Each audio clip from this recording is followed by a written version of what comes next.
우리 하나님 말씀 보겠습니다. 하나님 말씀은 창세기 19장 1절로 11절까지의 말씀입니다. 창세기 19장 1절로 11절까지 말씀은 구약성경 23쪽쯤에 있습니다. 창세기 19장 1절로 11절까지 말씀, 우리 교독하시고 마지막 11절은 함께 읽도록 하겠습니다.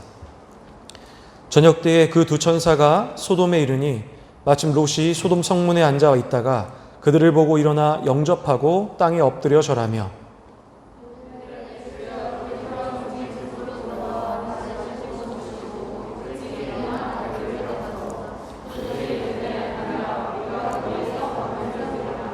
롯이 간청함에 그제서야 돌이켜 그 집으로 돌아오는지라. 롯이 그들을 위하여 식탁을 베풀고 무교봉을 구우니 그들이 먹으니라.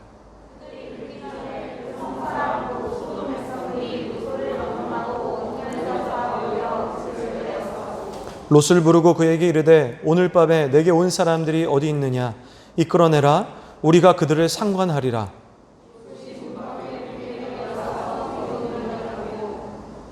이르되 청하노니 내 형제들아 이런 악을 행하지 말라.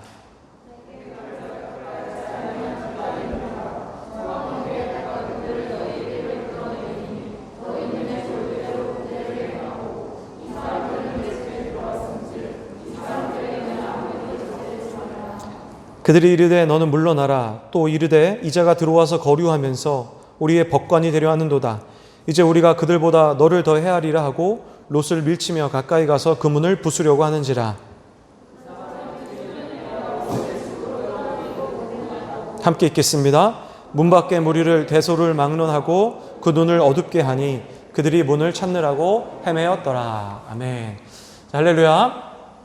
네, 저는 오늘 창세기 19장 말씀을 중심으로 죄악을 인정하는 사회라는 말씀의 제목을 가지고 말씀을 전하도록 하겠습니다. 죄악을 인정하는 사회라는 말씀의 제목입니다. 여러분, 이제 코로나가 이 교회에 좀 위협이 되고 있는 시기입니다. 우리가 이럴수록 예배 드리는 것에 우리가 집중할 뿐만 아니라 이 방역에 더욱더 신경 쓰시고 또 교회 예배당에 들어오셔서는 절대로 마스크를 벗으시거나 그러시지 마시고 예배 시간에 우리 사회적 거리 유지하고 있기 때문에 예배 때 우리 방역을 철저히 해서 예배를 드려주시기를 부탁을 드리겠습니다. 여러분, 우리가 지금 살아가고 있는 이 사회는요, 사실 우리가 뉴스나 또 신문을 통해서 많이 지금 접하고 있지만 지금 끔찍한 범죄들이 이루어지고 있습니다. 전 남편을 살해했고 그리고 그 아이를 해했을 뿐만 아니라 그 시신을 끔찍한 방법으로 처리한 이 고유정 사건, 아파트에 불을 지르고 나오는 주민들을 흉기로 찌른 안인득 사건은 사실 우리 사회에 굉장히 충격적인 메시지를 전해주었다라고 저는 생각을 합니다. 또한 아직도 수사 중인 N번방 사건은 이 가해자뿐만 아니라 또한 이 사건을 통해 제작된 영상을 보유하고 있는 많은 남성들을 보면서 이 시대에 얼마나 이 성적으로 타락했는지에 대해서 우리가 좀 생각을 해볼 수가 있다라고 생각을 합니다. 그런데 저는 이 세대가 더욱더 무섭게 느껴지는 이유는 무엇이냐면 이 무서운 죄악의 내용보다 이 죄악을 인정하는 사회가 되어가고 있다는 거예요. 그러니까 예를 들면 얼마 전에 여러분 기억하실지 모르겠는데 이 간통법이라는 게 폐지가 됐습니다. 기억하십니까? 이 간통죄가 폐지된 지 지금 얼마가 되지 않았는데 이 간통이라는 것은 무엇이냐면 이 혼인한 사람이 혼인한 부부관계를 맺은 배우자가 아닌 이 다른 사람과 어떤 성관계를 맺는 것을 의미합니다. 이 과거에는 이 간통한다라는 것은요, 이 법적으로도 문제가 되어서 처벌을 받게 했습니다. 그 사람들도 실제로 이 간통에 대해서 어떻게 생각했습니까? 심각한 도덕성의 문제라고 생각을 한 거죠. 근데 여러분, 지금 잘 아시다시피 이 법이 이 시대가 변함에 따라서 함께 변화되고 있습니다.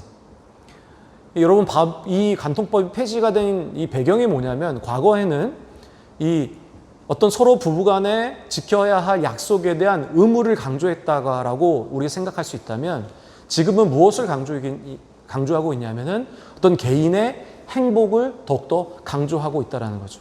그러니까 말로는 사실 굉장히 그럴듯합니다. 그렇지 않습니까? 여러분, 결국 간통법은 얼마 전에 폐지가 되었고요. 그리고 이제는 이 시대가, 여러분 아직 결혼하시지 않으셨지 모르겠지만 이 세상의 많은 사람들이 혼의 정사에 대해서 인정하는 분위기로 점점 바뀌어 가고 있습니다. 여러분 2005년도에 개봉해서 지난달에 2005년도에 개봉한 영화가 새로 또 개봉을 했습니다. 그 개봉한 영화의 제목은 뭐냐면 City of God이라는 영화입니다. 이 영화는요, 이 죄악을 인정하는 사회의 모습을 아주 그대로 보여주고 있는 영화입니다. 이 영화 시티 오브 갓이라는 것은 1970년대 실화를 바탕으로 1997년도에 작가 파울로 린스라는 사람이 원작으로 이 영화화한 것인데, 이 가난과 폭력으로 찌는 브라질의 한 빈민가의 이야기입니다. 여러분 이 영화의 배경은요, 가난과 폭력과 살인, 마약이 난무하며 어떤 희망도 보이지 않는 브라질 리우네자이루라는 곳의 한 빈민가를 배경한 실제의 이야기입니다. 그들 스스로가 이 도시를 뭐라고 부르냐면은 신조차도 버린 도시라고 표현합니다. 그래서 그 도시의 이름을 영화의 제목처럼 신의 도시라고 표현해요. 여러분 이곳에는요, 질서와 규제는 존재하지가 않습니다. 범죄를 저지르면 저지른 어른이나 경찰도 없습니다. 그리고 사람의 목숨이 벌레보다 못합니다. 이 생태계로 비교하게 되면 상위 포식자가 어떤 난동을 부려도 합법이 되는 곳, 바로 그것이 이 영화의 배경이 되는 곳입니다. 제가 사실 이 영화에 집중하게 된 이유는 뭐냐면, 이 어린 시절부터 이 죄악을 당연한 것으로 받아들여가는 이 아이들의 모습 때문에 그렇습니다. 이 빈민가의 어린이들은요, 태어나면서부터 부모의 전혀 케어를 받지 못합니다. 그러다 보니까 이 아이들은 무엇에 노출이 되냐면 살인, 마약, 폭행, 그리고 성적인 타락에 노출이 되게 되는 거죠. 그래서 여러분 이 영화에 보시면 7세의 아이들이 총을 배우게 돼요. 그리고 초등학교에 들어가면은 학교에 가는 게 아니라 사람을 죽이는 일을 합니다. 그러니까 이 아이들이요, 이후에 어른이 되고 시간이 지날수록 살인을 하고 마약을 하고 폭행과 어떤 성범죄를 일으키는 것에 대해서 양심의 전혀 가책을 느끼지 못하는 거예요. 그저 그들에게는 이 일이 무슨 일이냐면 당연한 일이고 익숙한 일이에요. 결국 어른이 된 이 아이들은요, 여러분 이 영화가 1970년도를 배경으로 하거든요. 이 아이들이 성인이 되지 않았겠습니까? 이제 할아버지가 될 시기 아니겠습니까? 우리 50년이 지났어요. 그 현재 사회는 어떨까요? 그저 죄악을 죄악으로 인정하지 않는 사회. 납치가 당연하고 폭력이 당연하고 마약이 일반화되며 성범죄가 너무나도 당연하게 인정되는 사회가 지금 이 영화의 배경이 되는 그 사회라는 거예요. 여러분 저는 창세기 19장을 중심으로 이 죄악을 인정하는 사회라는 제목을 가지고 말씀을 전하려고 합니다. 여러분 죄악을 인정하는 사회라는 것은 죄악이 아주 간영한 시대, 끔찍한 죄악이 일어나는 시대보다 훨씬 더 업그레이드된 타락한 사회라고 이야기할 수 있어요. 여러분 결국 그 사회는 어떤 운명을 닥칠 수밖에 없냐면 결국 하나님의 심판이 도래할 수밖에 없습니다. 오늘 본문은 그것을 이야기하고 있어요. 우리 다 같이 오늘 영적 경각심을 가지고 함께 오늘 말씀을 함께 보도록 하겠습니다. 여러분 본문 창세기 19장이 기록하고 있는 이 이야기는요, 이 사해 동초편에 있는 이 소돔이라는 땅에서 일어난 사건입니다. 하나님께서 소돔에 두 천사를 보내셨는데 이 두 천사를 통해서 하나님이 확인하고 싶었던 것이 있어요. 그게 무엇이냐면 이 땅에 죄악이 관영했다라는 거예요. 근데 이 죄악의 관영이 어느 정도의 관영이냐면은 부르짖음이 있었다라고 성경은 표현합니다. 18장 20절에 보시면은 하나님께서는 그 땅의 부르짖음을 들으셨고 그것을 직접 확인하기 위해서 두 천사를 그 땅에 보내시는 일들이 일어납니다. 여러분 누가 부르짖으셨을까요? 여러분 어떻게 생각하십니까? 우리가 나중에 이 얘기를 아시겠지만 이 소돔에 있는 사람들은 죄악을 죄악으로 여기지 않았습니다. 그럼 도대체 누가 부르짖었을까요? 여러분 그것은 사람의 부르짖음이 아닙니다. 그것은 자연의 부르짖음이었습니다. 로마서 8장 22절에 보면 이렇게 얘기합니다. 피조물이 다 이제까지 함께 탄식하며 함께 고통을 겪고 있는 것을 우리가 아느니라. 여러분, 이건 무엇을 얘기하냐면 사람이 지은 죄를 가지고 이 땅에 살아가는 식물도 동물도 고통받는다라는 거죠. 그 죄악이라는 크기를 동물도 식물도 견딜 수가 없는 거예요. 우리도 그렇듯이. 그래서 그들은 창조주이신 하나님 앞에 부르짖는 것입니다. 이 땅의 죄악이 너무 크다고. 하나님 앞에 탄식을 하는 거죠. 후에 두 천사는 하나님의 그 명령에 이 저녁 무렵쯤에 소돔성에 도착합니다. 그런데 그 소돔성에 도착했을 때 이 소돔성 위에, 이 성곽 위에 서 있던 사람이 누구냐면 바로 오늘의 본문의 주인공인 롯이라는 사람이에요. 이 롯은 그들이 천사임을 바로 깨달았는지는 모르겠지만 분명한 것은 그들이 게르임은 분명히 알았던 것 같습니다. 왜 그러냐면 이 롯이 했던 모습 때문에 그래요. 이 두 천사를 게르라고 여기고 그리고 그들을 섬기려고 했던 롯은 그들의 자신의 집으로 데리고 가는 거죠. 근데 문제는 바로 이때부터 발생이 되는 거예요. 이 소돔성에 살아가는 남성들이 이 롯의 집에 몰려들기 시작합니다. 그 집을 둘러싸는데 도대체 이 천사의 모습이 어떠했는지는 모르겠지만 롯의 집에 문을 두드리고 그 집에 들어가서 이 두 명의 천사를 불러내라고 요구를 하기 시작하는 거예요. 그리고 나서 롯에게 말도 안 되는 요구를 합니다. 19장 5절에 보면 이렇게 얘기합니다. 롯을 부르고 그에게 이르되 오늘 밤에 내게 온 사람들이 어디 있느냐? 이끌어내라. 우리가 그들을 상관하겠다라고 표현해요. 여러분, 이 상관하겠다라는 건 무엇을 얘기하냐면 여러분, 이 성경은 어느 정도 품격과 예의를 지켜야 하기 때문에 아주 직접적으로 성경을 쓸 수가 없어요. 근데 이게 쉽게 말하면 뭐냐면은 히브리어 원어로 야다인데 야다는 쉽게 말하면 성관계 하겠다라는 거예요. 여러분, 단체로 많은 사람들이 몰려와서 두 사람에게 성관계를 요구한다는 것은 결국 이 일을 통해서 이루어진 일은 크게 두 가지겠죠. 첫 번째 무엇입니까? 동성애적 성관계를 얘기하는 거죠. 왜 남자들이 몰려들었으니까? 이 원어로 보면 이 사람들은, 이 사람이란 표현은 정확하지 않습니다. 남자란 뜻이에요. 남자들이란 뜻이에요. 남자들이 몰려와서 두 명의 천사에게 성관계를 요구했다는 건 동성애를 요구한 것이고 또 뿐만 아니라 한 가지 더 요구한 것이 있습니다. 이게 뭡니까? 집단 성관계예요. 집단 강간이죠. 여러분, 이것이 말이나 되겠습니까? 근데 롯의 반응은 더 이상해요. 뭐라고 말합니까? 자신에게 남자를 모르는, 여러분, 이 남자를 모른다는 것도 이 원어로 아주 예의 품격을 지킨 거예요. 남자를 모르다라는 것도 똑같아요. 그 원어가 같습니다. 야다예요. 남자를 모르는, 결국 성관계를 맺지 않은 두 딸이 있는데 그 두 딸을 내어줄 테니 이 두 명의 게르는 이렇게 해서는 안 된다라는 거예요. 근데 여러분, 사실 롯의 말은 거짓말이에요. 왜 그렇습니까? 이미 롯의 두 딸은 시집을 갔습니다. 왜냐하면 남편이 있거든요. 후에 보면. 그러니까 사실 그의 반응이 이해가 되지 않습니다. 그래서 이에 따라서 롯의 이러한 선택에 대해서 많은 학자들이 다양한 주장을 하고 있는데 결론적으로는 그 학자들이 공통적으로 얘기한 것은 롯의 선택은 이상하다 이런 뜻이에요. 그러니까 그의 선택은 잘못됐다라는 거죠.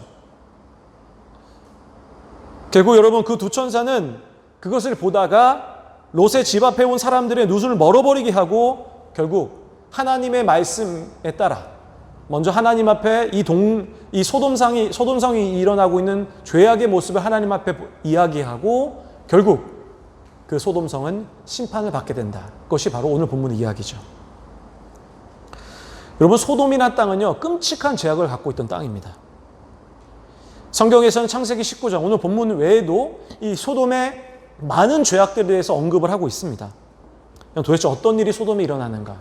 그 부분을 보려고 하는데 그것에 먼저 제가 이야기 드리고 싶은 것은 이 소돔의 성의 특징이에요. 이게 무엇이냐면 소돔이라는 땅이 굉장히 부유했다라는 거예요. 부유했다. 이 소돔이라는 성이 제가 아까 이야기 드렸지만 이 사이에 동쪽편에 있거든요. 근데 여러분, 사이라는 건 여러분 아시다시피 무슨 바다입니까? 소금이에요, 소금. 그리고 다시 말해서 죽은 바다예요. 여러분, 우리가 지금 생각했을 때는 어떻게 죽은 바다, 사람이 마실 수도 없는 물이 있는 그 사해 바다 옆에 좋은 또 부유한 땅이 있을 수 있느냐 이런 생각할 수 있지만 여러분, 사실은 지금 우리가 알고 있는 이 소돔의 이 사해 옆에 있는 이 소돔과 당시의 사람들의 이해하고 있는 소돔이 달랐어요. 왜 그러냐면 당시의 사람들이 생각했던 소돔 땅은 물자가 풍부하고 물이 풍부했던 땅이에요. 근데 여러분 지금은 어떻습니까? 그런 땅 아니지 않습니까? 그래서 많은 학자들이 뭐라고 이야기하냐면은 소돔섬의 이 소금 심판으로 인해서 사해가 만들어졌다라고 이야기하는 학자들이 많습니다. 그러니까 여러분 실제로는 당시에 소돔섬은 굉장히 부유했다라는 거예요. 그래서 여러분 잘 아시다시피 롯이 아브라함과 갈등이 일어났을 때 동쪽과 서쪽을 바라보고 나서 어디 땅으로 갔습니까? 소돔으로 갔어요. 왜 그렇습니까? 그곳이 부유한 땅이었기 때문에 그렇죠. 여러분 우리가 이것 사실을 보면서 깨달을 수 있는 게 무엇이냐면 이런 거죠. 가난보다 부유함이 사람의 타락을 가지고 올 수 있다는 거예요. 사람들은 부유하기 위해서 몸부림칩니다. 근데 여러분 그것을 꼭 축복으로 볼 수 있느냐? 그럴 수는 없다는 거죠. 부유함이 사람의 타락을 가지고 올 수 있다는 것을 우리는 분명히 알아야 돼요. 우리에게 독이 될 수 있다는 거죠. 사람이 돈을 가지면 어떤 모습을 보입니까? 안정감을 갖게 돼요. 근데 참 이상한 게 뭐냐면 사람의 삶이 안정되게 될 때 하나님을 더 잘 섬기고 좋은 모습으로 살아가면 아주 좋은데 사람이 타락할 수 있다는 거예요. 부유함으로 세상적인 걸 취하려는 것이 사람의 모습이기 때문에 그럴 수밖에 없는 거죠. 그러므로 여러분 우리가 혹시 우리 삶 가운데 여유가 찾아오고 안정감이 찾아오고 우리의 재정이 여유가 생길 때마다 우리는 더욱더 깨어 있어야 돼요. 어려울 때는 하나님을 우리 찾지 않습니까? 힘들면 하나님 찾아요. 그러나 힘든 일이 없어지고 우리 삶에 여유가 생기면 사람들은 어떻게 합니까? 그냥 하나님 찾지 않습니다. 그냥 내 힘으로 살아갈 수 있다라고 얘기하죠. 여러분 사단의 공격이 그렇게 하는 거예요. 사단은요 힘들 땐 건들지 않습니다.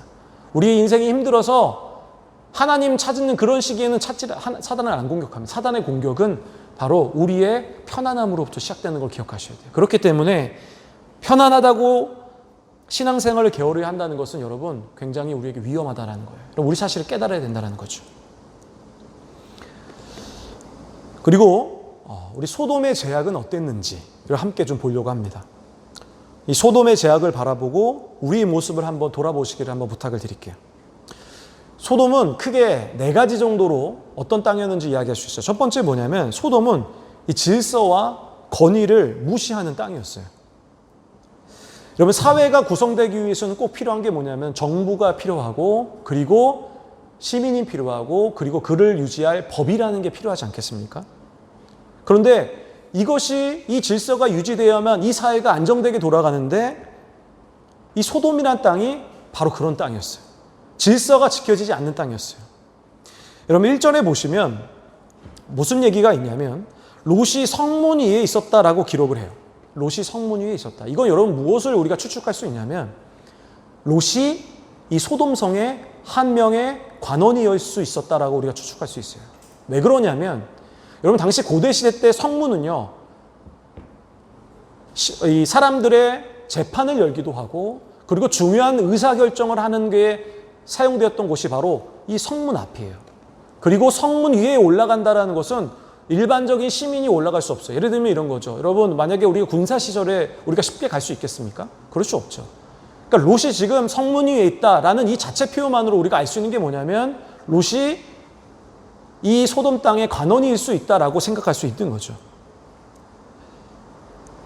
아마도 롯이라는 사람이 여러분 이 일 전에 무슨 일이 일어난지 혹시 기억하십니까? 이 소돔 땅에 북쪽에 있던 그들라오멜이라는 왕이 있었는데 그 왕이 이 소돔성의 모든 것을 빼앗아가요. 사람들을 종으로 삼아요. 그런데 그때 그들을 구한 사람이 누구였습니까? 바로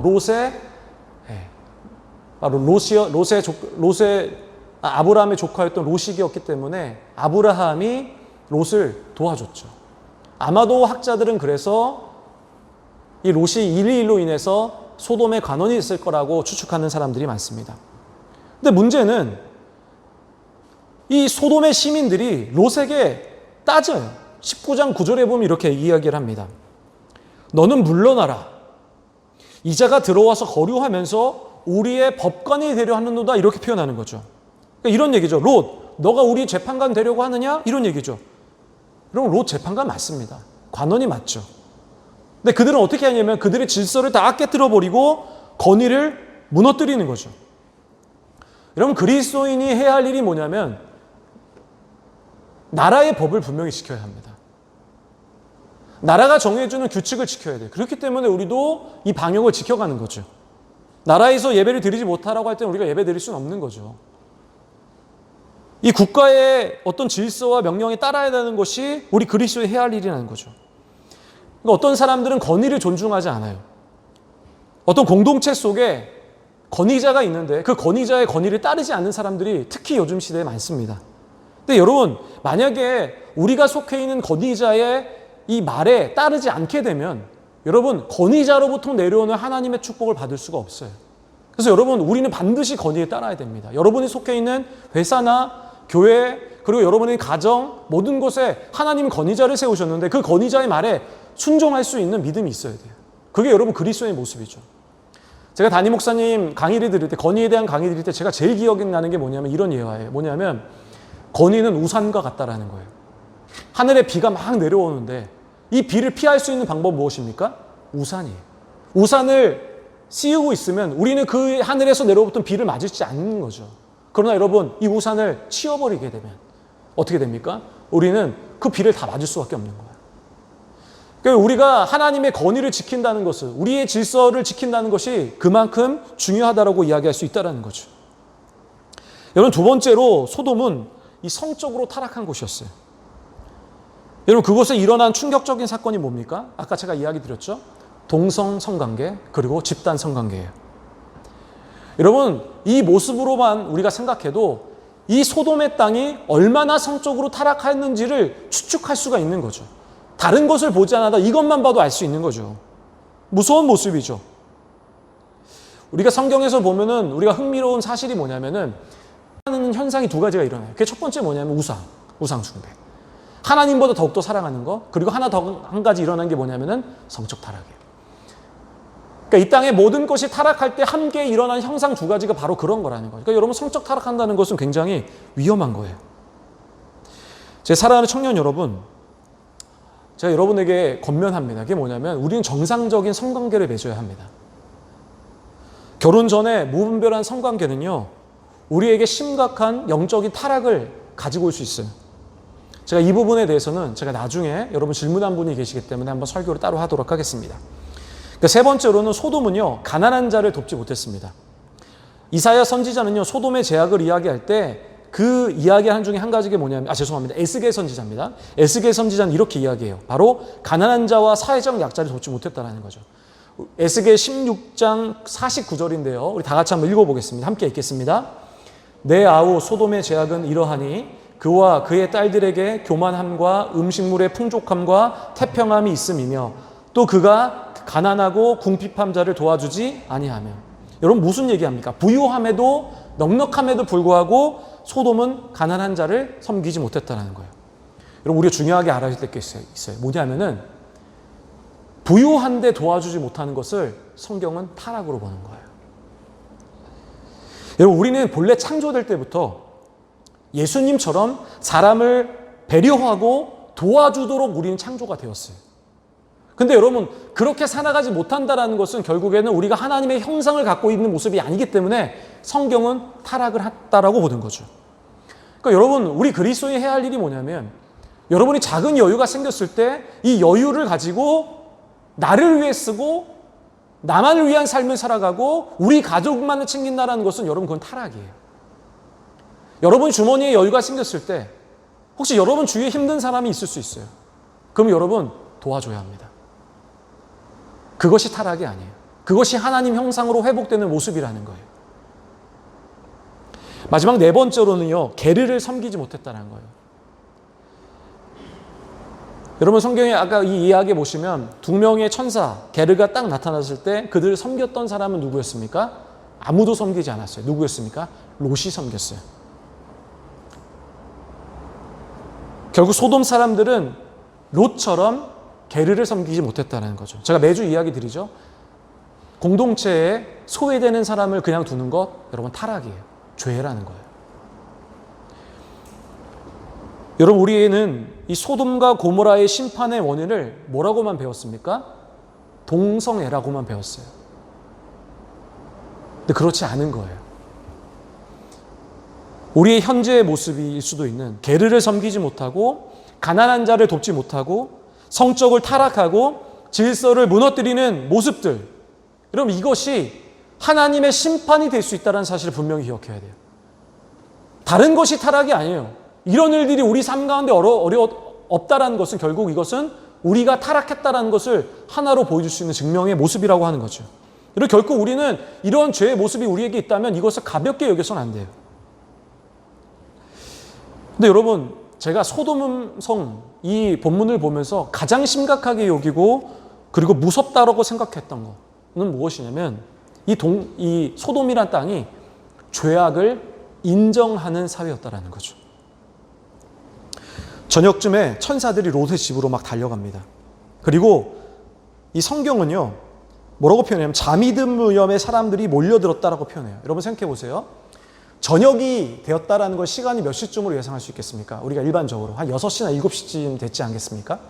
그리고 잠이 들 무렵이라고 생각하면 여러분 당시에는요 지금처럼 이렇게 등이나 이런 것들 전기가 발전되지 않았기 때문에 대부분의 사람들이 학자들에 의하면 9시 이전에 잤다라 그래요. 그러면 우리가 추측하기로 2명의 천사가 소돔성에 들어오고 나서를 6시로 본다면 만약에 9시로 본다고 하더라도 소돔성이 작은 섬도 아닌데 이 큰 섬에 2시간 만에 3시간 만에 남성들이 몰려들었다라는 것은 여러분 도대체 무슨 이야기일까요? 이 이야기는 우리에게 어떤 의미를 줄까요? 아마 소문이 순식간에 퍼진 거죠. 그들의 태도가 무엇이었냐? 아까 제가 읽어드렸는데 5절인데 우리 다 같이 한번 읽어볼게요. 같이 함께 읽어보겠습니다. 창세기 19장 5절입니다. 함께 읽겠습니다. 롯을 부르고 그에게 이르되 오늘 밤에 내게 온 사람들이 어디 있느냐? 이끌어내라. 우리가 그들을 상관하. 여러분 지금 현실로 한번 바라보세요. 지금 현실에 여러분 아파트에 이런 일이 있다라고 생각해 보세요. 어떤 두 사람이 왔는데 그 사람하고 집단 성관계하고 동성애 하겠다라고 이야기했다고 한다면 여러분 이게 이해가 되는 일입니까?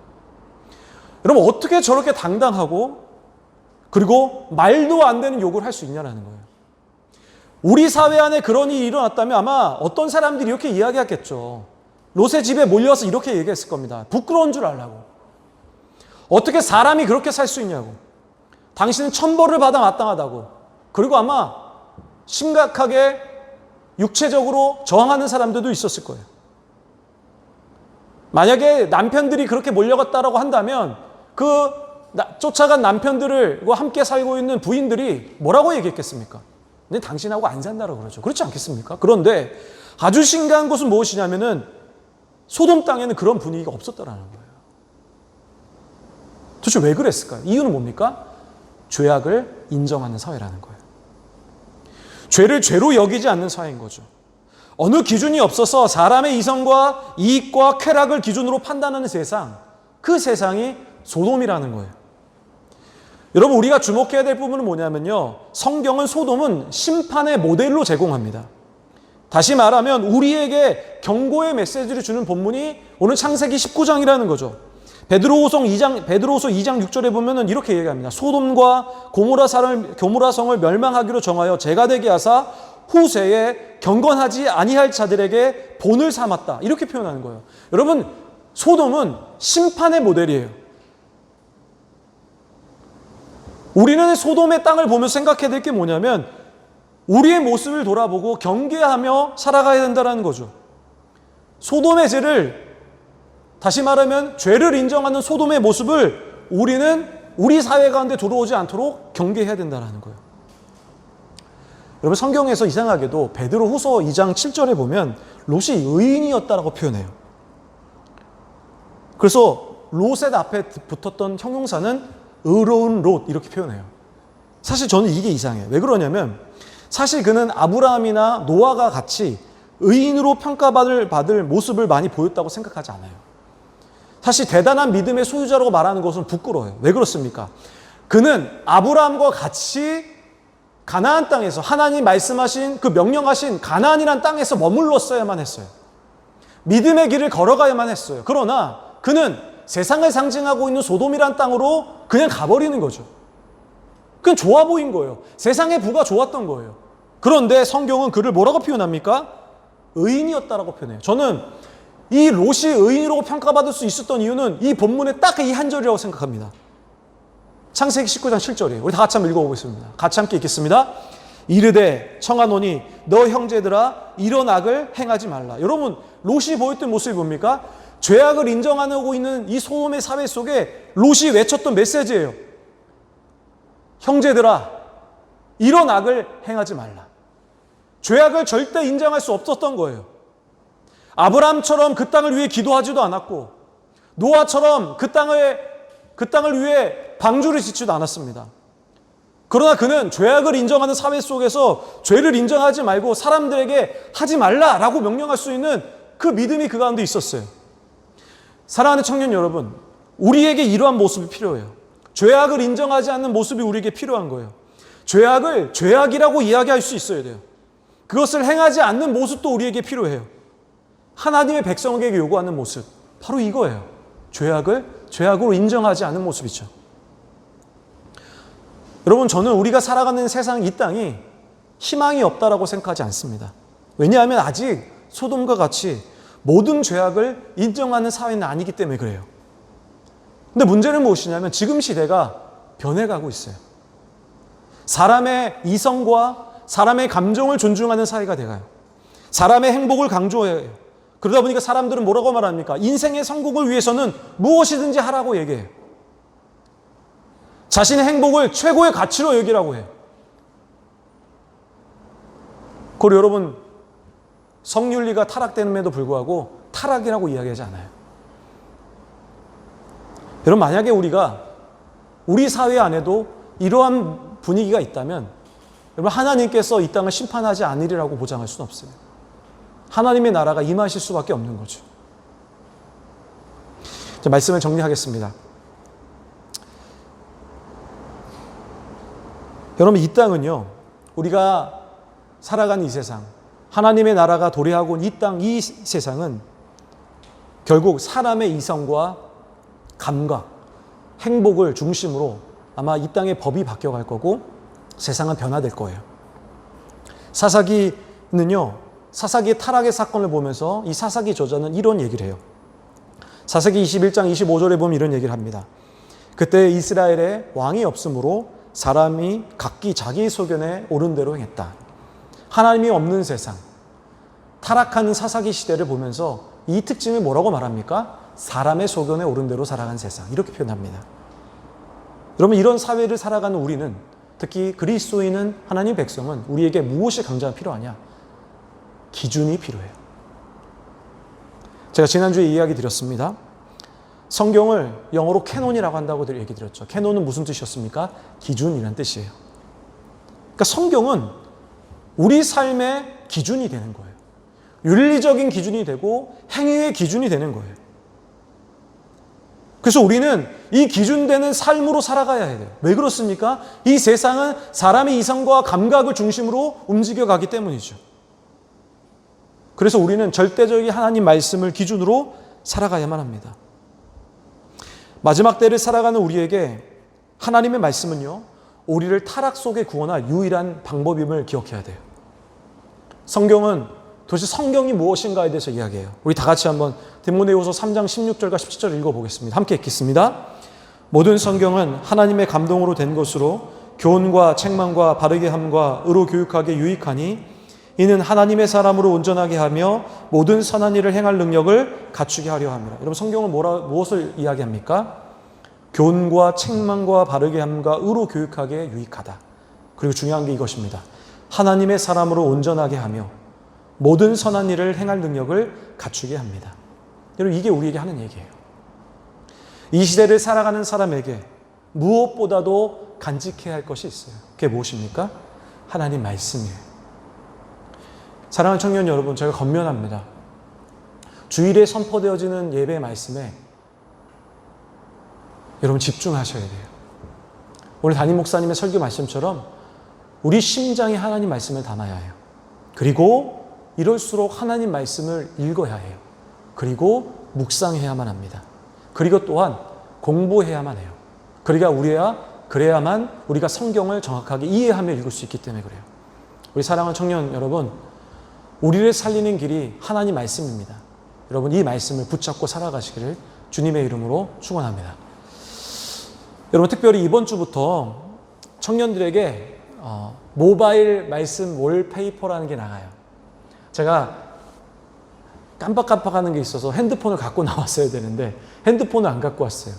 여러분 이번 주부터 혹시 여러분 리더분 중에 월페이퍼 바꾸신 분 계세요? 이번 주 화면으로? 있으세요? 그럼 한번 저 뒤에 봐주시겠습니까 여러분? 간사님 띄워주세요. 자, 꺼졌어요 화면이. 네, 보이십니까? 자, 이번 주부터 각 리더들을 통해서 말씀 월페이퍼가 나갈 겁니다. 그게 뭐냐면은 핸드폰 화면을 이번 주 시신나 설교에 맞춘 본문과 제목과 그리고 시신나 로고가 적혀져 있는 것으로 말씀을 바꾸는 훈련을 하는 거예요.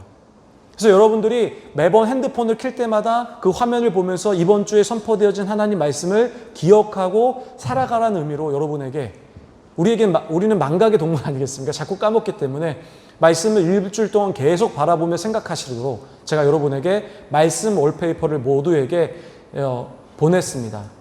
리더분들이 여러분 톡방에 올릴 거예요. 그럼 여러분들 핸드폰 화면을 모두 바꾸어 주시기를 부탁을 드려요. 그래서 여러분 그 말씀을 보시고 기억하시고 이 시대에 깨어 살아가시기를 주님의 이름으로 축원하고 부탁을 드리겠습니다. 기도하겠습니다.